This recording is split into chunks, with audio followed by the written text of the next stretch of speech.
ओम।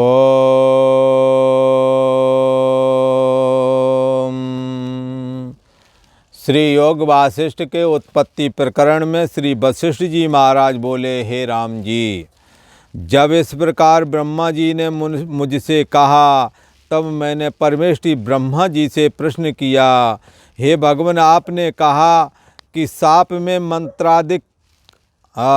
आदिकों का बल होता है, वह साप भी अचल रूप है, मिटता नहीं है। मैंने ऐसा भी देखा है भगवान कि साप देने के बाद में मन, बुद्धि और इंद्रियां भी उसकी जड़ीभूत हो जाती हैं, जड़ता को प्राप्त हो जाती हैं, जिसको श्राप मिल जाता है। जिस पर श्राप लगता है उसकी शरीर, मन, इंद्रियां भी जड़ता को प्राप्त हो जाती हैं। हे भगवान, पर ऐसा तो नहीं है कि देह को शाप हो और मन को श्राप ना लगे। हे भगवान, मन और देह तो अनन्य रूप हैं। मन का तीव्र वासनात्मक वेग ही स्थूल देह के रूप में दिखता है। स्थूल देह ही सूक्ष्म में मन के रूप में है। मन ही स्थूलता को धारण करता है तो देह बन जाता है, और मन सूक्ष्मता को धारण करता है तो बुद्धि स्वरूप बन जाता है। तो मन में ही ये सारा का सारा जगत समाया हुआ है।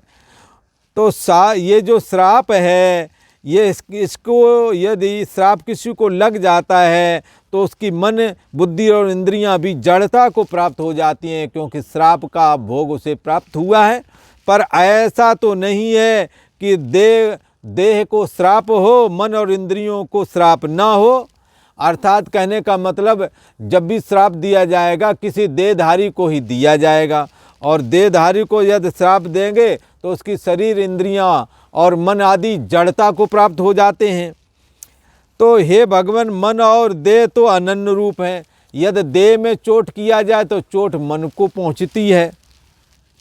तो मन और देह तो अनन्य रूप हैं, और यदि मन में व्यथा हो तो वह व्यथा, उस व्यथा की अभिव्यक्ति शरीर में भी होती है।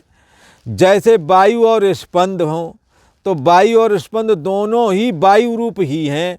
जैसे वायु और स्पंद में घृत और घृत की चिकनाई में, घी और घी की चिकनाई में कुछ भेद नहीं, तैसे ही राम जी मन और जगत में कुछ भेद नहीं।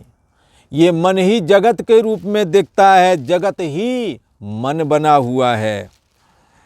इसलिए मन एवं मनुष्याणाम कारणम बंध मोक्ष, मन ही बंधन और मुक्ति का कारण है। जैसे वायु और स्पंद में अंतर नहीं है, घी और घी की चिकनाई में भेद नहीं होता है, तैसे ही मन और जगत में भी भेद नहीं समझना चाहिए। मन ही जगत बना हुआ है, जगत ही मन रूप है। यदि कहिए देह कुछ वस्तु नहीं होता, चैतन्य ही चित्त है और देह भी चित्त में कल्पित है, तो जैसे ऐसा यदि कहें कि देह कुछ वस्तु नहीं, देह अपने आप में कोई वस्तु नहीं है, चैतन्य ही चित्त है, ये चैतन्य सत्ता ही चित्त बनी हुई है, और देह भी ये चित्त में कल्पित है। और दृष्टांत उठाते हैं, जैसे स्वप्ने का देह कुछ वस्तु नहीं, चित्त में ही स्वप्न का देह भाषित हुआ है। स्वप्न का संपूर्ण जगत और तुम्हारा देह भी ये कैसे भाषित हुआ है?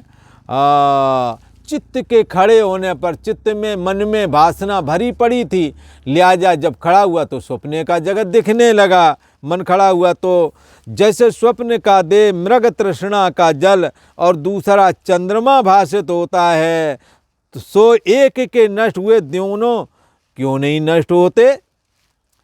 हाँ, ऐसा कहते हैं भाई वशिष्ठ जी महाराज ने कहा था। क्या कहा था? यदि कहिए देह कुछ वस्तु नहीं, चैतन्य ही चित्त और देह भी चित्त में कल्पित है। चैतन्य मूल तत्व है, चैतन्य सत्ता में मन है, और मन में ये देह कल्पित होकर के मन के आश्रय में रहता है। ऐसा यदि कहें तो जैसे दृष्टांत उठाया, जैसे स्वप्न का देह साक्षी आत्मा में मन है, और मन में उसी मन में हाँ, ये स्वप्न वाला देह भी है, क्योंकि देह बाहर तो दिखता नहीं, अंदर अंदर वो देह है। मृग तृष्णा का जल और दूसरा चंद्रमा, तो एक के नष्ट होते दोनों नष्ट होना चाहिए। तो देह के साप देने से मन को साप लग जाना चाहिए। तो मैंने देखा है, वशिष्ठ जी महाराज ब्रह्मा जी को अपनी बात बता रहे हैं कि हमने ऐसा देखा है। क्या देखा है? मैंने देखा है कि साप से शरीर कुमला जाता है, इंद्रियां जड़ता को प्राप्त हो जाती हैं जब किसी को श्राप लग जाता है। और आप कहते हैं कि देह का कर्म मन को नहीं लगता। आप ऐसा कहते हैं देह करता है, उसका कर्म मन को नहीं लगता है। तो ये कैसे जाने, ये बात कैसे क्लियर हो, हमें क्लियर कर दो। ऐसा ब्रह्मा जी से श्री वशिष्ठ जी महाराज ने पूछा। ब्रह्मा जी बोले, हे मुनीश्वर, ऐसा पदार्थ जगत में कोई नहीं जो सब कर्मों को त्याग करके पूर्ण रूप पुरुषार्थ करने से सिद्ध ना हो। दुनिया में ऐसा कोई काम, कोई वस्तु नहीं, यदि मेहनत करोगे तो आप प्राप्त कर ही लोगे, कोई रोक नहीं सकता। पुरुषार्थ से सबकी सिद्धि होती है।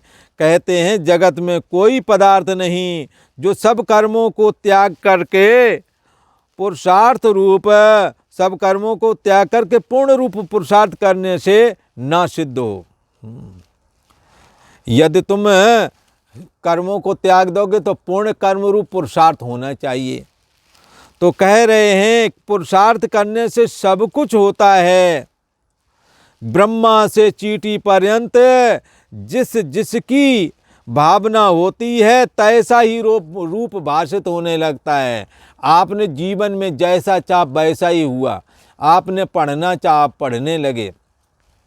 आपने सोचा कि मैं कुछ करूं ताकि दो पैसे मेरे पास में भी हो सकें, सोचा और वैसा जब पुरुषार्थ किया तो वैसा ही हो गया।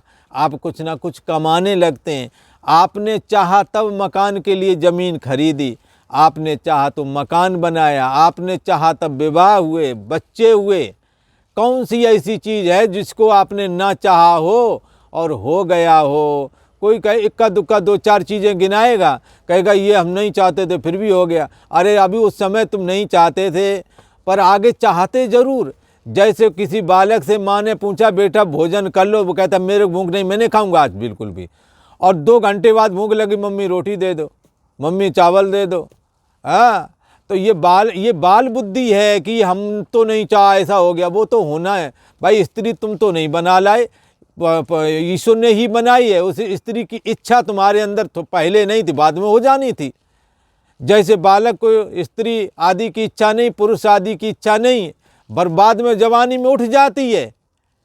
तो ऐसे ही यहाँ कहते हैं आप जिसकी भावना करोगे वो फिर भाषित होने लगता है और उसकी प्राप्ति भी हो जाती है। यदि मेहनत करोगे उसकी प्राप्ति के लिए तो प्राप्ति हो ही जाएगी। ब्रह्मा से चींटी पर्यंत जिस जिसकी भावना होती है, जिसकी जिस पदार्थ की, जिस किसी की भी बात जो चाहोगे ये मुझे प्राप्त हो, आप उसके लिए मेहनत करें, आपको वो चीज़ मिलेगी। सकल पदार्थ हैं जगमाई, कर्महीन नर पावत नहीं। जो कर्म नहीं करना चाहते हैं, पुरुषार्थ नहीं करना चाहते, उन्हीं को नहीं मिलता, परंतु जो पुरुषार्थी है उन्हें तो वो वस्तु अवश्य प्राप्त हो जाती है। सब जगत के 2 शरीर हैं।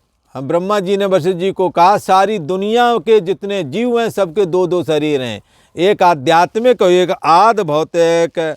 आध्यात्मिक तो है मन, जिसकी वजह से मैं हूँ लगता है। एक ये शरीर है, यही जीव चेतना कहलाती है। यही चेतना देह में आती है तो कहते मैं जाग गया हूँ। यही चेतना देह से जब मन के सहित लीन हो जाती है, हाँ, तो कहते मैं सो गया हूँ। एक मन रूपी जो सब जगत के 2 शरीर हैं। एक तो मन रूपी सबका अहम अस्मि जिसके द्वारा भाषित होता है उसका नाम है मन। अहम अस्मि यही जीव है।